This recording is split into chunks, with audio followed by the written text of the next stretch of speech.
Bismillahirrahmanirrahim. Assalamualaikum warahmatullahi wabarakatuh. Ketemu lagi dengan saya Edi Sutisna di komunitas Klub Pecinta Al-Quran, website www.klubpecintaalquran.com. Kali ini kita akan membahas kunci kehidupan. Kunci kehidupan. Kunci ini bagus untuk kita semua, untuk teman-teman, untuk saya, untuk yang mendengarkan. Kunci ini bagus agar kita enteng, kita mudah untuk menjalani kehidupan di dunia. Kita sekarang hidup di dunia, kita bisa mudah dan gampang untuk mengarungi hidup ini kalau tahu kuncinya. Karena kita hidup di dunia ini nggak sendiri. Kita hidup di dunia ini nggak sendiri-sendirian. Hidup ini ada yang atur. Hidup ini sudah diatur. Siapa yang atur? Yang atur Tuhan, yang atur Allah. Dan Dia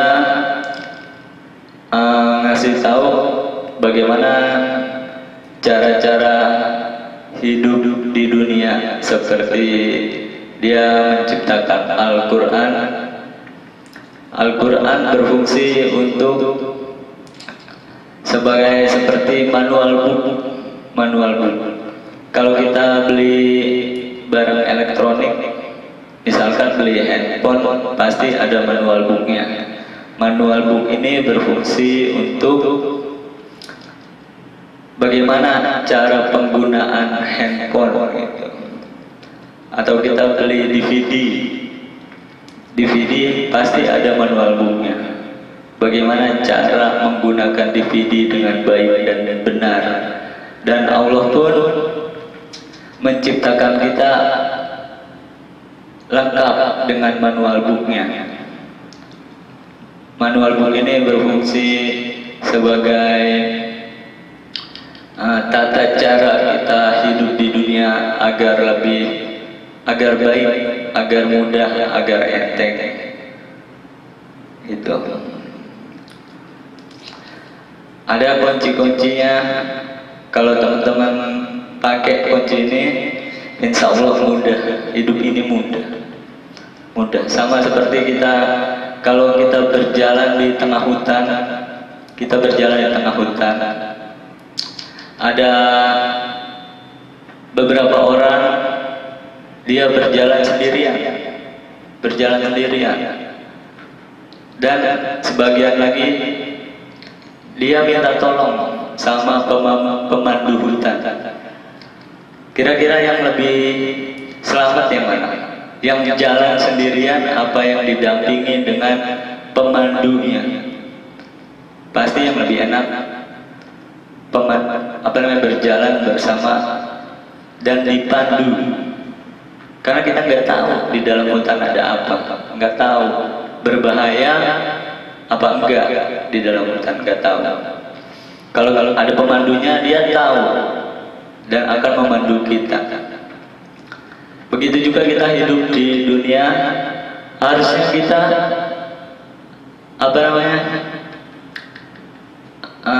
harusnya kita dipandu, minta tolong sama pemandunya. Pemandunya siapa? Yang menciptakan kita. Dia lebih tahu isi dunia ini, dia lebih tahu karena dia yang nyiptain dunia. Pemandunya siapa? Pemandunya Allah. Allah punya utusan dan diutus Rasulullah untuk membantu kita. Bagaimana kita hidup di dunia dengan enak, dengan enteng. Ada aturan-aturannya hidup di dunia. Sama seperti kita berjalan di tengah hutan, ada aturannya. Itu ada rawa itu ada buayanya. jangan asal nyebrang, jangan asal berenang, nanti kamu bisa dicaplok sama buaya itu. Nah, kayak gitu. Saya ada beberapa kunci agar hidup ini lebih enteng. Kenapa hidup kita selalu pusing aja? Ya karena kita seperti berjalan sendiri, gitu. Apa-apa diselesaikan dengan sendiri. Ada masalah, selesaikan sendiri. Harusnya gimana? Harusnya minta tolong. Sama yang konsep kehidupan ini, minta tolong.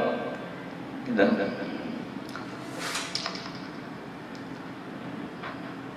Kunci ini bagus, ada 4 kunci kehidupan. Insya Allah mudah-mudahan dengan kunci ini kita bisa membuka segala sesuatu yang susah, kita bisa membuka segala sesuatu yang rumit. Ya. Sama seperti kayak kita mau meluruskan benang kusut, harus ada tekniknya. Nah, kita hidup di dunia juga harus ada tekniknya. Langsung aja, kunci pertama yang teman-teman harus punya ialah kunci pertama adalah ridho. Kunci pertama ridho. Kita harus punya ridho. Kalau hidup kita pengen enteng di dunia, kita harus punya ridho. Kata Rasulullah Sallallahu Alaihi Wasallam, ini saya merujuk sama Rasulullah ya, karena Rasulullah itu mandu kita, dia pemandu kita hidup di dunia. Jadi saya merujuk kepada Al-Quran dan Sunnah. Al-Quran itu sebagai manual buku, Rasulullah itu sebagai pemandu utusan Allah. Al-Quran manual buku, kita pelajari dan dipraktekkan sama Rasulullah yang ngajari kita. Ini ada Sahih hadis Bukhari nomor 3650 Sahih Bukhari. Kata Rasulullah Sallallahu Alaihi Wasallam, sebaik-baik umat adalah pada masaku. Sebaik-baik umat adalah pada masaku, kata Rasulullah. Kemudian orang-orang yang setelah mereka, generasi setelah Rasulullah. Lalu orang-orang yang setelah mereka, inilah umat terbaik, kata Rasulullah.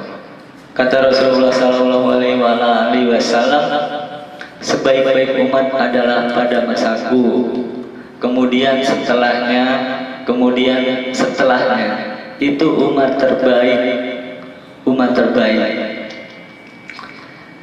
Rasulullah Sallallahu Alaihi Wasallam bersabda, sebaik-baik umat adalah pada masaku. Jadi pada masa waktu adanya Rasulullah dan sahabat. Kenapa umat terbaik itu generasi pertama waktu ada Rasulullah? Karena Rasulullah utusan Allah. Dan Rasulullah mengajarkan para sahabatnya untuk menjalani hidup ini. Nah, itu umat terbaik. Jadi jaraknya dekat. Allah, Rasulullah ngajarin sahabat. Itu umat terbaik. Kemudian umat terbaik kedua, kata Rasulullah. Kemudian setelah sahabat, setelah Rasulullah dan sahabat, siapa itu? Itu tabi'in, generasi kedua.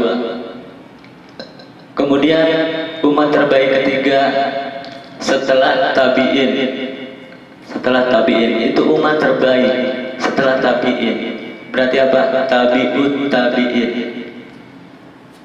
Umat terbaik pertama ialah pada masa Rasulullah dan sahabat. Umat terbaik kedua pada masa setelah sahabat, berarti pada masa tabi'in.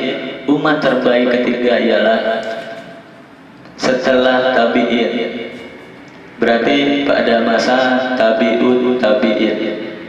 Itu umat terbaik. Makin kesini generasinya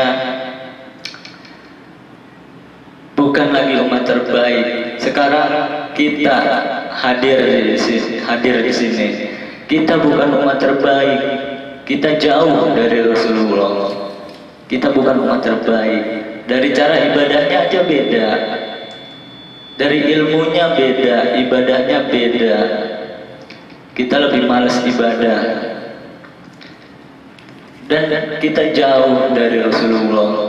Kita jauh. Kita bukan umat terbaik. Tapi kita bisa menjadi umat terbaik, bisa. Kita bisa menjadi umat terbaik. Caranya apa? Caranya ikutin umat-umat terbaik. Berarti apa? Ikutin Rasulullah, ikutin sahabat, ikutin setelah sahabat, ikutin tabi'in, ikutin tabi'ut tabi'in, ulama-ulama yang dekat sama Rasulullah, dekat di zamannya Rasulullah. Ikutin itu, kita bisa jadi umat terbaik. Kalau kita pengen jadi umat terbaik nomor satu, ya udah ikutin Rasulullah dan ikutin sahabat. Itu masih murni, masih bagus, masih bagus. Umat terbaik nomor satu, kita bisa menjadi umat terbaik. Dan mereka dicap umat terbaik bukan mereka sendiri yang mencap itu, bukan, tapi Allah yang mencap mereka sebagai umat terbaik. Allah yang mencap, distempel sama Allah, nih umat terbaik, tempel sama Allah, bukan mereka sendiri yang mengatakan.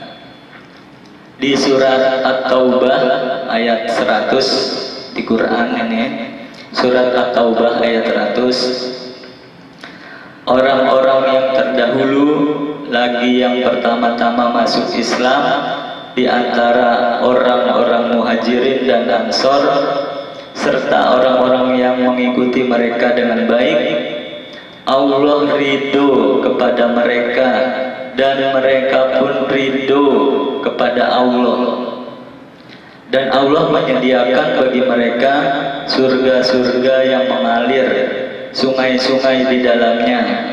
Mereka kekal di dalamnya selama-lamanya. Itulah kemenangan yang besar. Kenapa terbaik? Karena mereka mendapat kemenangan yang besar. Apa kemenangan yang besar itu? Surga. Surga, kemenangan yang besar. Apalagi selain surga? Nggak ada. Surga. Kita hidup di dunia ini untuk apa? Untuk mencari surga.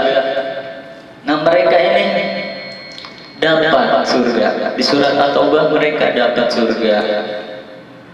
Saya ulangi, di surat At-Taubah ayat 100, orang-orang yang terdahulu lagi pertama-tama masuk Islam di antara orang-orang Muhajirin dan Ansor serta orang-orang yang mengikuti mereka dengan baik.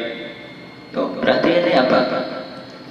Ini waktu generasi Rasulullah dan sahabat. Orang-orang yang terdahulu lagi, orang-orang yang pertama masuk Islam di antara orang-orang Muhajirin dan Ansor serta orang-orang yang mengikuti mereka dengan baik. Orang-orang Muhajirin dan Ansor seperti suku-suku. Kalau di kita ada Sunda, ada Madura, ada Batak. Nah, ini ada kaum Muhajirin dan kaum Ansor seperti suku-sukunya. Serta orang-orang yang mengikuti mereka dengan baik. Orang-orang yang mengikuti mereka Kita kalau mengikuti mereka bisa dapat. Allah ridho kepada mereka dan mereka pun ridho kepada Allah. Dan Allah menyediakan bagi mereka surga-surga yang mengalir sungai-sungai di dalamnya. Allah menyediakan bagi mereka surga-surga yang mengalir sungai-sungai di dalamnya. Mereka kekal di dalamnya selama-lamanya. Itulah kemenangan yang besar dan itulah umat terbaik. Umat terbaik ialah umat yang mendapat kemenangan yang besar, mendapatkan surga.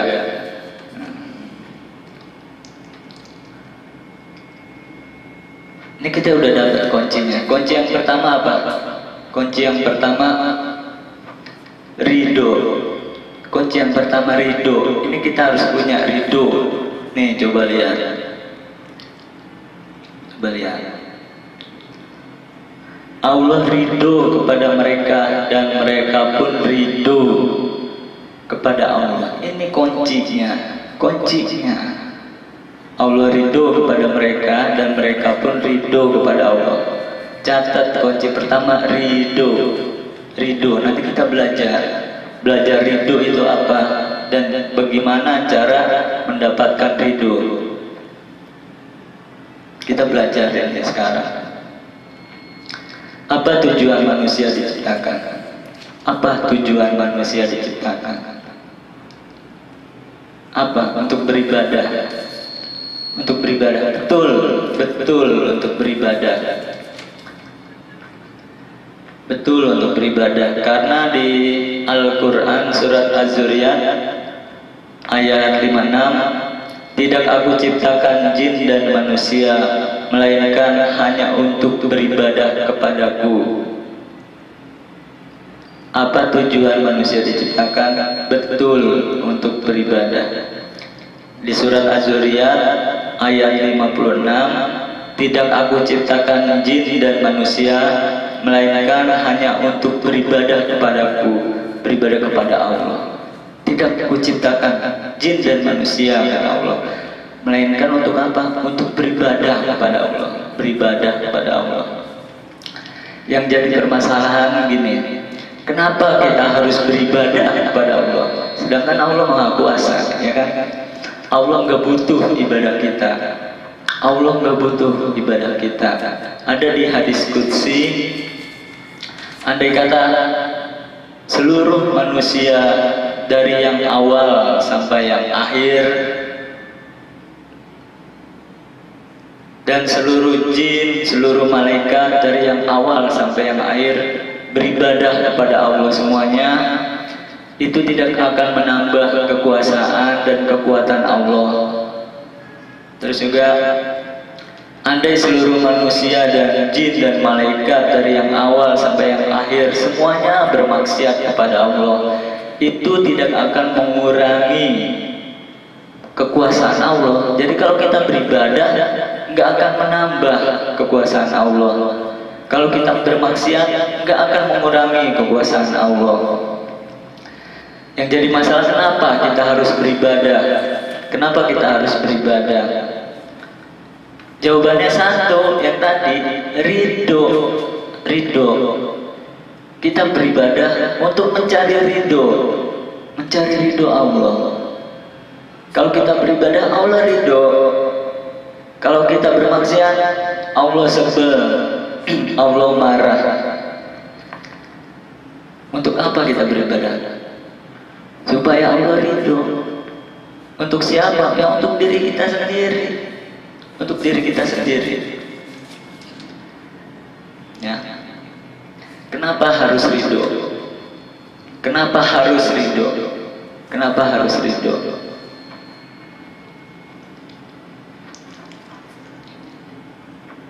Di Sahih Bukhari, hadis sahih, sesungguhnya yang pertama kali diciptakan Allah adalah kolam. Sesungguhnya yang pertama kali diciptakan Allah adalah kolam. Kolam itu pena, pulpen. Sesungguhnya yang pertama kali sebelum Allah menciptakan bumi, sebelum Allah menciptakan menciptakan jin, sebelum Allah menciptakan malaikat, sebelum Allah menciptakan langit dan bumi beserta isinya dan alam semesta ini, Allah menciptakan pena, Allah menciptakan pulpen. Allah menciptakan pulpen. Allah berfirman kepada kolam tersebut, Allah berfirman kepada pulpen itu, tulislah. Kemudian pena tersebut berkata, wahai Robku, apa yang akan aku tulis? Allah berfirman, tulislah takdir segala sesuatu yang terjadi hingga hari kiamat. Tulislah sesuatu, tulislah takdir segala sesuatu yang terjadi hingga hari kiamat.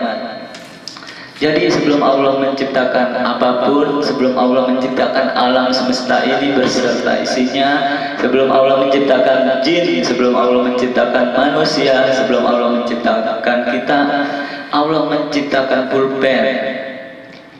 Allah menciptakan pulpen. Allah mengkonsep takdir.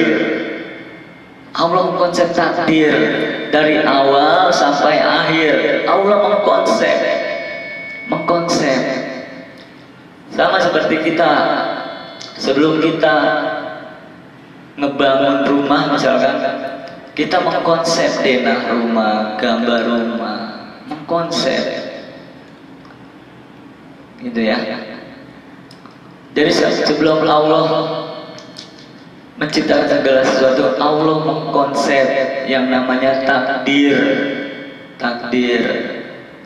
Dari awal sampai akhir. Setelah Allah mengkonsep, baru semuanya kejadian terjadi. Semuanya kejadian terjadi. Semua kejadian terjadi setelah Allah mengkonsep. Jadi kenapa harus ridho? Kenapa harus ridho? Mau kita ridho ataupun kita tidak ridho pun, takdir terus berjalan. Takdir terus berjalan. Mau kita ridho atau tidak ridho, takdir terus berjalan. Kita lagi ada masalah sekarang, itu bagian dari takdir kita. Ridholah. Itu bagian dari takdir hidup kita yang sudah Allah konsepkan dari awal. Kita mau senang, mau sedih, mau susah, mau gembira, semuanya sudah ditakdirkan. Jadi ridho aja.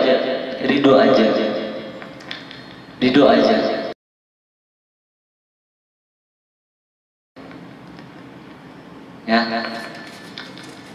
Nanti kita belajar lagi lebih dalam. Tenang.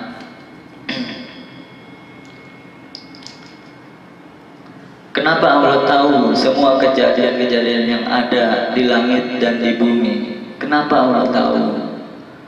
Allah Maha tahu seluruh kejadian. Allah tahu gak masalah kita apa?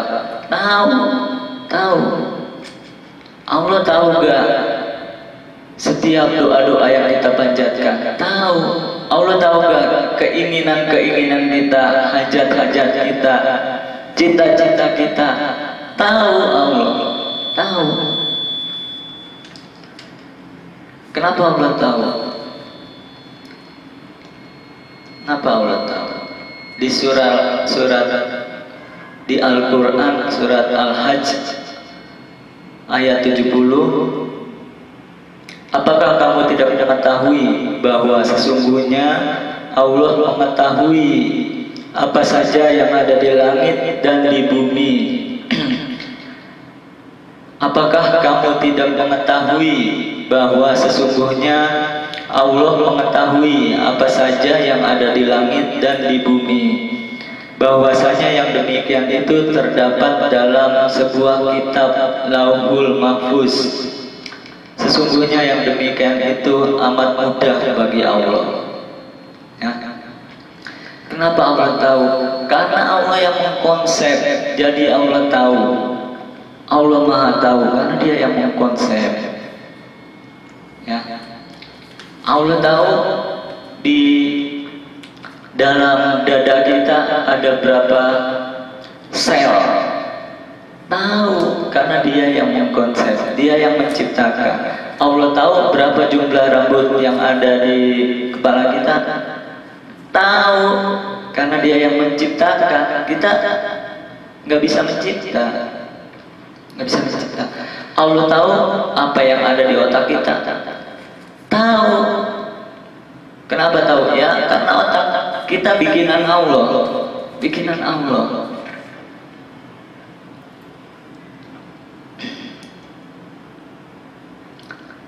Kenapa Allah tahu semua kejadian-kejadian yang ada di bumi dan di langit? Kenapa Allah tahu semua kejadian yang ada di langit dan di bumi?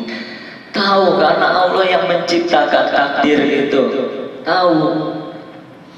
Bahkan kata Allah, tidak ada sehelai daun pun yang jatuh ke muka bumi ini kecuali atas izinnya, atas izinnya. Tidak ada sehelai daun pun yang jatuh kecuali atas izinnya, atas izin Allah, atas takdir Allah.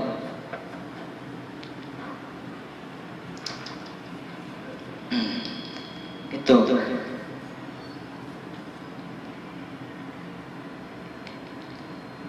Jadi kenapa harus ridho? Kenapa harus ridho? Karena kita mau ridho atau kita mau tidak ridho pun takdir terus berjalan. Mau kita ridho, mau kita tidak ridho, takdir terus berjalan. Mending ridho, mending ridho. Sekarang kita nggak punya duit, ridho gak? Kita nggak punya duit, ridho gak? Kita mau ridho atau nggak ridho pun tetap aja nggak punya duit. Mending ridho, ridho dulu, ridho dulu.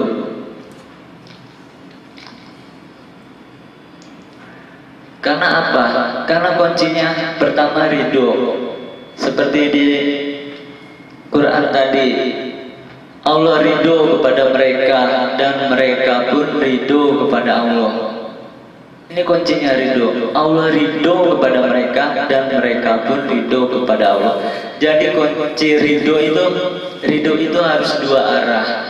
Ridho itu harus dua arah. Catat, ridho harus dua arah. Allah ridho kepada mereka dan mereka pun ridho kepada Allah. Selama ini kita apa? Kita apa selama ini? Selama ini kita satu arah ridhonya. Kita satu arah ridhonya. Kita ibadah untuk apa? Untuk mencari keriduan Allah. Cari nafkah untuk mencari keriduan Allah. Sholat untuk mencari keriduan Allah. Amal soleh untuk mencari keriduan Allah. Satu arah. Kita lupa. Lupa apa? Kita lupa kalau kita juga harus ridho kepada Allah. Kita harus ridho kepada Allah. Dua arah. Selain kita mencari keriduan Allah, kita pun harus ridho kepada Allah, kepada ketentuan Allah, kepada takdir Allah, kepada kemauan Allah, kepada keinginan Allah. Kita harus ridho. Jadi ridho harus dua arah.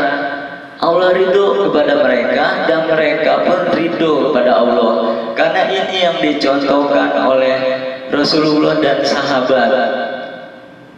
Karena ini yang dicontohkan oleh umat terbaik pertama. Kan kita pengen jadi umat terbaik.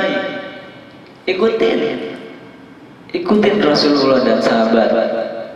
Ikutin Rasulullah dan sahabat. Insya Allah kita jadi umat terbaik. Kunci yang pertama, kunci kehidupan yang pertama ialah ridho. Ridho itu harus dua arah. Allah ridho kepada mereka dan mereka pun ridho kepada Allah. Kita jangan hanya mencari keriduan Allah. Kita jangan hanya mencari keriduan Allah. Kita juga harus ridho terhadap ketentuan, keputusan, kemauan Allah juga. harus dua arah.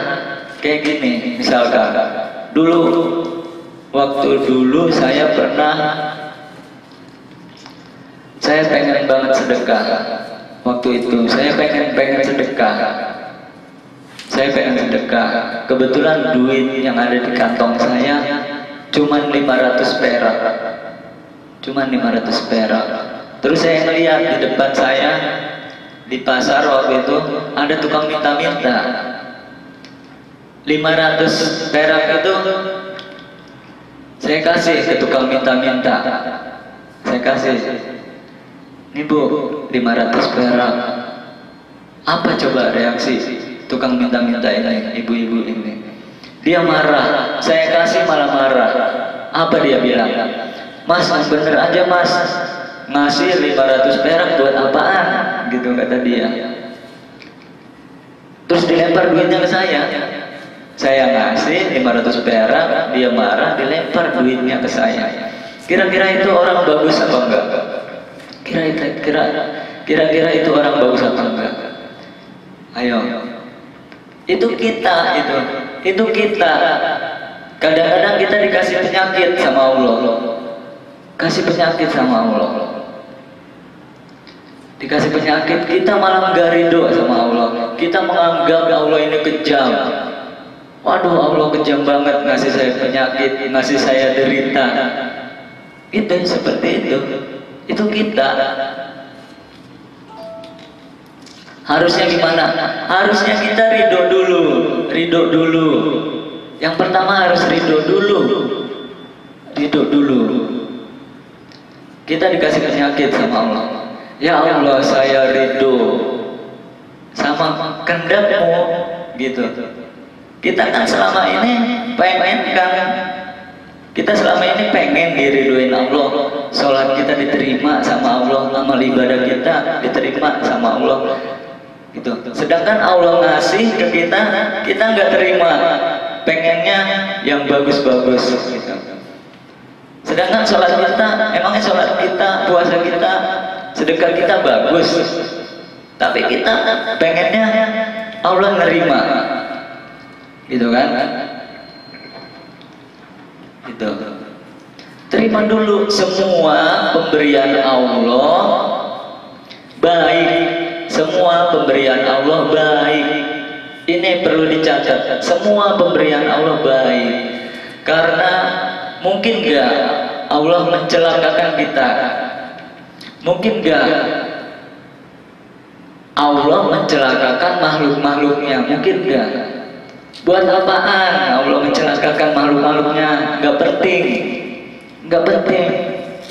Loh, kok kenapa Allah masih yang buruk kepada kita? Buruk itu versi kita buruk. Dalam pandangan Allah baik.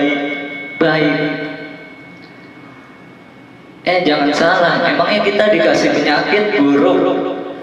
Kalau kita dikasih penyakit, kita bisa jadi taubat, kita jadi menangis, kita minta tolong sama Allah, kita bisa lebih dekat sama Allah, kita lebih bisa sering baca Quran, kita lebih khusyuk sholatnya gara-gara sakit. Itu bagus. Kita bisa dekat sama Allah daripada kita banyak duit, hidup mewah tapi kita lupa sama Allah. Kerjaannya ke diskotik terus, karaoke, dugem, biliar, lupa sama Allah. Itu buruk. Jadi ini semua pemberian Allah baik. Itu yang buruk versi kita. Apapun itu. Kita nggak punya duit, kita sakit, seluruh kejadian baik.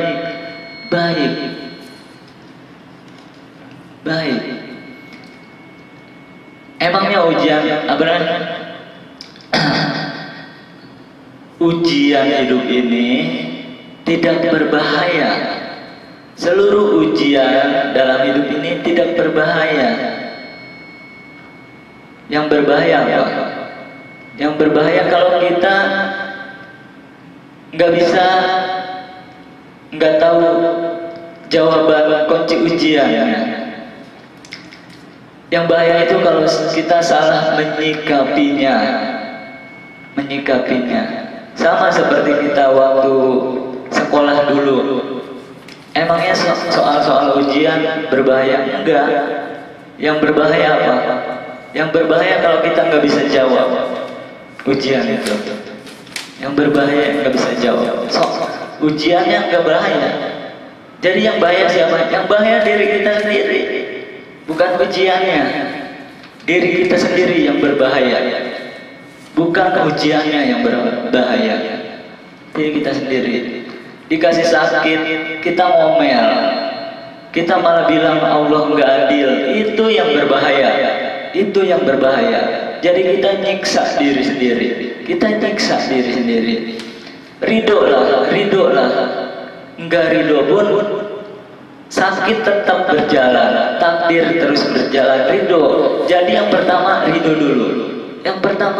dulu. Ya Allah, saya ridho nih, saya sakit. Ya Allah, saya ridho nih, saya nggak punya duit. Yang pertama ridho itu. Setelah itu boleh komplain.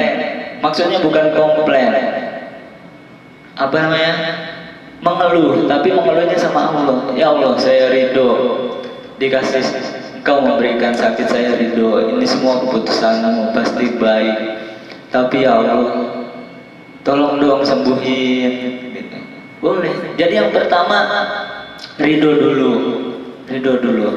Misalkan gini, kalau kita berdoa minta duit, ya Allah minta duit 1 juta dong. Allah ngasih 200.000. Yang pertama ridho dulu. Selebihnya baru curhat ke Allah. Ya Allah, ini kurang nih 200.000, dapat apaan? Boleh minta lagi, boleh. Tapi yang pertama ridho dulu. Jangan nggak ridho dulu yang pertama. Gitu. Jadi kuncinya ridho itu harus dua arah. Selain kita mencari keridhaan Allah, kita juga harus ridho sama keputusan Allah, sama kehendak Allah. Ya, ridho dua arah. Karena umat terbaik begitu, mereka ridho kepada Allah dan Allah pun ridho kepada kita. Gitu. Gimana cara mencari keridhaan Allah? Cara mencari keridhaan Allah dengan beramal soleh. Kita mengharap amal soleh kita diterima sama Allah. Itu cara mencari keridhaan Allah. Kita sholat, mencari keridhaan Allah. Kita puasa, mencari keridhaan Allah. Kita sedekah, mencari keridhaan Allah. Berharap sedekah kita diterima sama Allah. Kita baca Quran, mencari keridhaan Allah. Berharap bacaan Quran kita diterima sama Allah. Mencari keridhaan Allah. Terus yang kedua, selain kita mencari keridhaan Allah, kita juga harus ridho sama Allah. Kita harus ridho sama ketentuan-ketentuan yang sudah Allah tetapkan. Karena kita mau ridho atau tidak ridho pun, ketentuan Allah tidak ada yang bisa menahan. Seluruh keputusan, seluruh ketentuan Allah, seluruh takdir Allah, nggak ada yang bisa nahan. Jadi kita mau ridho atau tidak ridho pun, takdir terus berjalan. Mending ridho, ya. Ridho, nanti hidup ini enteng karena kita hidup di dunia ini nih, seperti kita menonton berita di TV. Kita hidup di dunia ini seperti kita menonton berita di TV.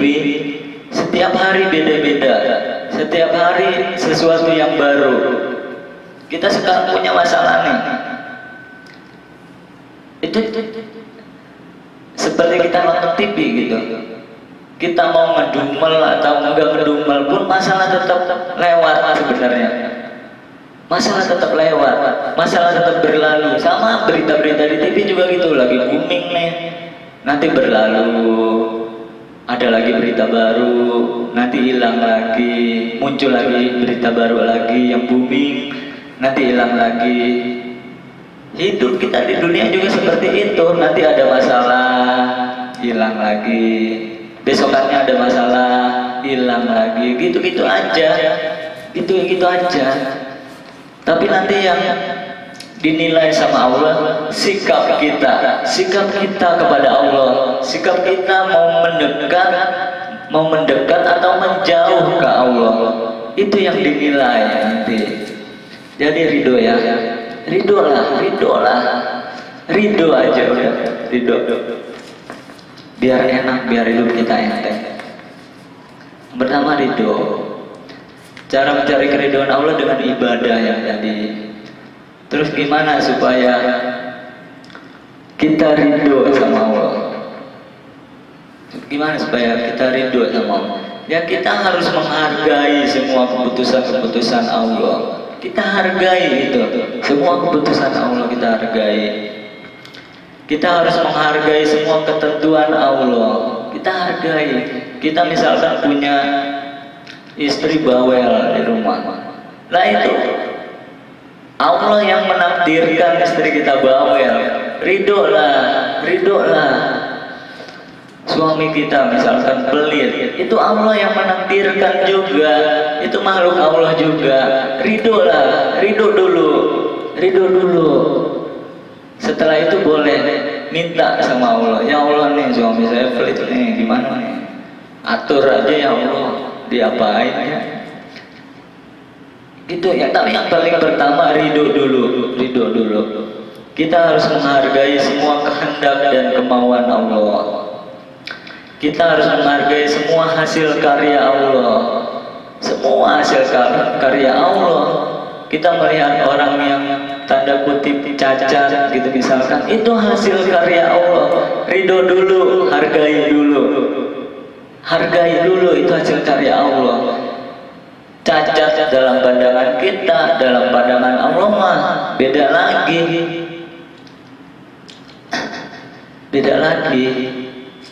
Ya. Jadi kunci pertama ridho, ada 4 kunci nih. Ada 4 kunci. Insya Allah pelan-pelan nanti kita belajar. Yang pertama ridho. Ridho itu harus 2 arah. Selain kita mengharapkan ridho Allah, selain kita mengharapkan amal ibadah apapun kita diterima Allah, selain kita mengharapkan Allah ridho sama kelakuan kita, selain kita mengharapkan Allah ridho sama apapun yang kita kerjakan, kita juga harus ridho sama Allah. Kita juga harus ridho sama keputusan-keputusan Allah. Kita harus ridho sama kemauan-kemauan Allah. Tuh. Ini kunci yang pertama, ridhonya 2 arah. Nanti teman-teman bisa buka website www.klubpecintaalquran.com. Di sana juga ada kunci kehidupan yang kedua, yang ketiga, dan keempat. Tinggal buka aja, tonton, dan praktekkan ini. Kalau nggak dipraktekkan, rugi dong. Udah nonton 2 jam, sejam kan ngabisin waktu nggak dipraktekin. Karena ilmu tanpa amal seperti pohon tanpa buah, gitu. Seperti pohon tanpa buah, tidak bisa kita nikmatin. Nah, ridho ini ilmu, dan prakteknya nanti kita praktekkan. Kita harus ridho apa?